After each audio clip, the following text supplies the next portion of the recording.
തകർന്ന ഇരിങ്ങാലക്കുട ബൈപ്പാസ് റോഡിൽ അപകടങ്ങൾ തുടർക്കഥ. ബൈപ്പാസ് റോഡിലെ കുഴിയിൽ വീണ് യുവാവിന് ഗുരുതര പരിക്ക്.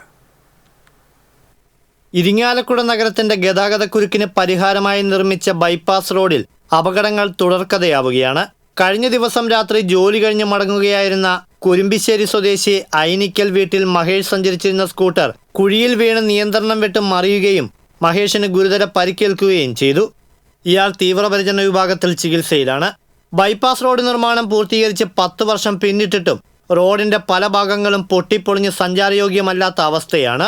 ഇരുവശങ്ങളിലും കാന നിർമ്മിക്കുകയോ നടപ്പാതകൾ ഒരുക്കുകയോ ചെയ്തിട്ടില്ല. നഗരസഭ ഇവിടെ സ്ഥാപിച്ചിരുന്ന സോളാർ വഴിവിളക്കുകൾ സാമൂഹിക വിരുദ്ധർ മോഷ്ടിച്ചു. പിന്നീട് സ്ഥാപിച്ച വഴിവിളക്കുകൾ പേരിന് മാത്രം പ്രകാശിക്കുന്നതിനാൽ പല ഭാഗങ്ങളും രാത്രിയിൽ ഇരുട്ടിലാണ്. ഇതോടെ കക്കൂസ് മാലിന്യം ഉൾപ്പെടെ ഇവിടെ തള്ളുന്നതും പതിവാണ്. മഴ പെയ്താൽ റോഡിലെ കുഴിയുടെ ആഴമറിയാതെ പല വാഹനങ്ങളും അപകടത്തിൽപ്പെടുന്നത് പതിവായി.